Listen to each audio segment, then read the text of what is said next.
May the words of my mouth and the meditation of all our hearts be acceptable in your sight, Lord, our strength and our Redeemer. Amen. Let me start by asking a question. What does a salmon, a seed, and you and I have in common? The answer later. A place that has always intrigued me in Scotland is Pitlochry in Perthshire, probably known to some in the congregation better than others. The place that I'm talking about is not the woolen mill, but it's the salmon ladder on the River Tummel. Built by the hydroelectric company, it was to find a way of letting the salmon return up the burn to spawn. And as you stand by the ladder or look through the viewing glass, you see the salmon leap up the terraces of concrete in the river, then gather themselves in a pool for the next leap. And if you're able to see it taking place, it is truly a wonder of nature and God's creation, helped a bit by the builders and the concrete mixers. But what is perhaps less remarkable in some ways is what happens after the salmon have spawned. After the fight to get back to the burns of their birth, they spawn, and then most of them die. Though some Atlantic salmon do return again, these salmon have swum thousands of miles to that river in Perthshire to spawn. These salmon come back to the place of their hatching, being driven over rocks, dams, and waterfalls. They finally, at the end of their long, laborious journey, they dig a hole, lay their eggs, and they die. And out of those eggs comes new life. For it is only through dying that there is life among the salmon.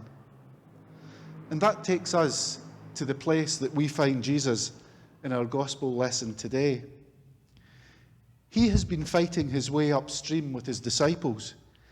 He's been planting seeds as he goes, and now he is preparing for what is to come in the next week or so. Jesus is preparing to die. It seems that death has featured highly in our news over the last year, as we try to get our head around the huge numbers of people dying from COVID, while a number on a statistical slide in a Downing Street press conference, each one is not a number. They are a person with loved ones who mourn. And as we hear those statistics, that is something that we should remember. Now, you've logged in this morning into church expecting to be uplifted. And what do? I talk this morning about death and preparing to die. Aren't you glad you're a Presbyterian? Jesus is in the city of Jerusalem. It's Passover time, and literally hundreds of thousands of people are gathered in Jerusalem. Jesus is approached by the disciples, who have two Greek men who want to see Jesus. They ask him a simple question. And you would think that Jesus would have answered them directly, but he didn't. He was distracted.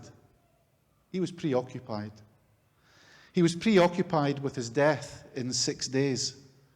And therefore he said, "Unless a grain of wheat falls into the ground and dies, it will remain a single seed.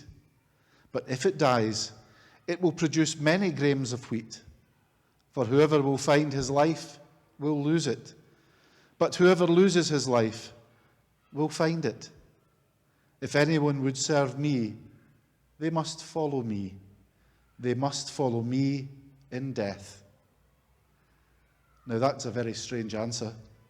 All these two Greek guys wanted to do was to see Jesus.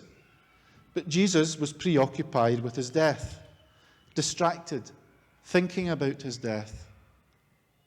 But maybe there is a connection. To see Jesus is to see the importance of dying in order to live. You can almost see Jesus' words. They're so visually clear. If a seed is planted into the ground and it does not die, it remains a seed. But if it dies, it produces many seeds and seedlings, and those seeds and their seedlings produce much fruit. Those words are so graphic, so visual, and it all begins with the seed dying. And in this strange sentence, Jesus is saying three things, which are all variations of one central truth, and all at the heart of the Christian faith and Christian life. He was saying that only by death comes life. The grain of wheat was ineffective and unfruitful so long as it was preserved, where it was there in its safety and security. It was when it was thrown into the cold ground and buried there, as if in a tomb, that it bore fruit. It's always because men have been prepared to die that the great things have lived. But it becomes much more personal than that. It's sometimes only when a man buries his personal aims and ambitions that he begins to be of real use to God. Cosmo Lang became Archbishop of Canterbury, and at one time he'd had great worldly ambitions. A godly friend's influence led him to abandon these and to enter the Church of England. When he was studying for the ministry, one day as he was praying in the chapel, he heard unmistakably a voice saying to him, "You are wanted." It was when he had buried his personal ambitions that he became useful to God. By death comes life. Jesus was saying that only by spending life do we retain it. The man who loves his life is moved by two aims, by selfishness and by the desire for security. Not once or twice, but many times, Jesus insisted that the man who hoarded his life must in the end lose it, and the man who spent his life must in the end gain it. Now, perhaps I can illustrate that with a couple of examples, which I hope will tell you what I mean. Willie Barclay was a tireless theologian. His TV lectures were compulsive viewing for many. He was, in effect, everybody's minister. But his friends were worried for him about the workload that he was taking on, and his friends kept telling him to take things easier. But his answer was always, "It's better to burn out than to rust out." And I can relate to that.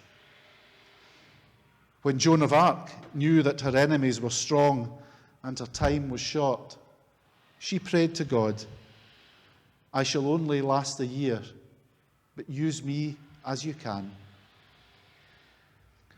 By the death of personal desire and personal ambition, you become a servant of God.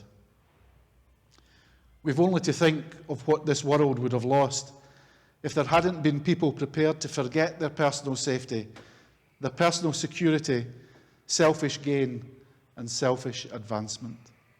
The world owes everything to people who recklessly spent their strength and gave themselves to God and to others. No doubt we will exist longer if we take things easy, if we avoid all strain, if we sit at the fire with our pipe and slippers, if we look after ourselves just like a hypochondriac looks after their health.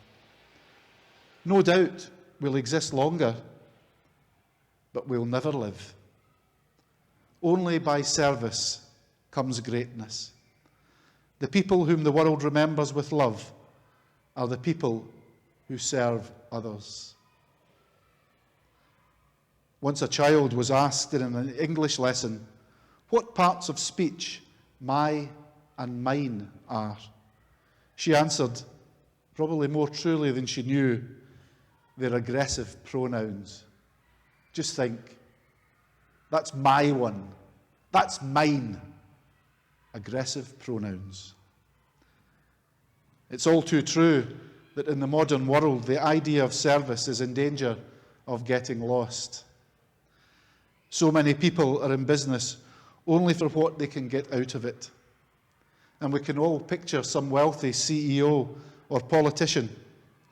They may become rich, But one thing is certain, they will rarely be loved. And love is the true wealth of life.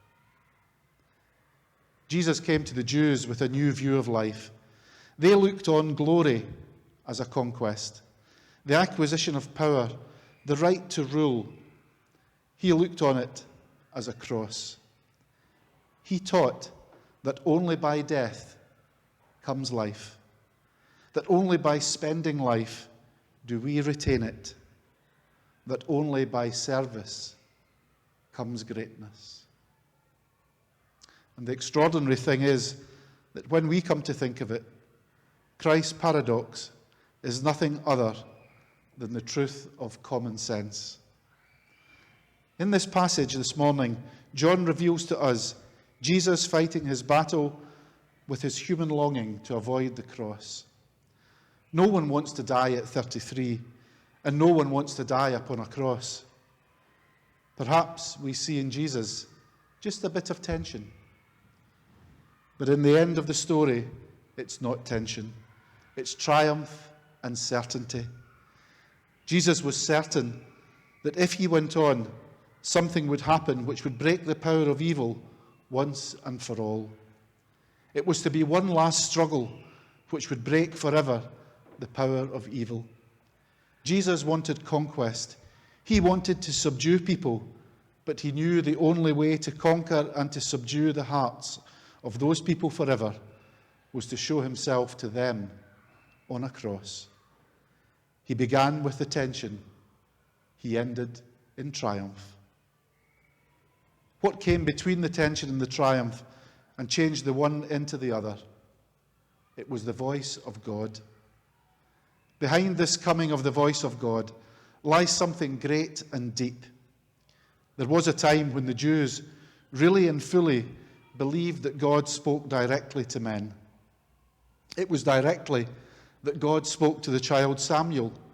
It was directly that God spoke to Elijah when he fled from the avenging Jezebel. But by the time of Jesus, they had ceased to believe that God spoke directly. The great days were past. God was far too far away now.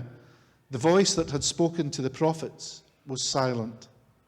Now they believed in what they called the daughter voice, or the daughter of a voice. It wasn't really the direct voice of God. It was what we might call the echo of his voice, a distant, faint whisper instead of a direct, vital communication. But it wasn't the echo of his voice that Jesus heard. It was the very voice of God himself. With Jesus, there comes to people not some distant whisper of the voice of God, not some faint echo from the heavenly places, but the unmistakable accents of God's direct voice. The voice of God came to Jesus at all the great moments of his life. It came at his baptism when he first set out upon the work that God had given him to do. It came upon the Mount of Transfiguration when he finally decided to take the way which led to Jerusalem and the cross. And now it came to him when his human flesh and blood had to be strengthened by divine aid for the ordeal of the cross. What God did for Jesus, he does for you and me, for everyone. When he sends us out upon a road, he doesn't send us without directions or guidance. When he gives us a task, he doesn't leave us to do it in the lonely weakness of our own strength. God is not silent. And ever and again, when the strain of life is too much for us and the effort of his way is beyond human resources, if we listen, we will hear him speak, and we will go on with his strength, surging through our frame. Our trouble is, it's not that God doesn't speak, but we just don't listen. So, what does a salmon, a seed, and you and I have in common? If you understand the answer to that riddle, you will see Jesus. Amen.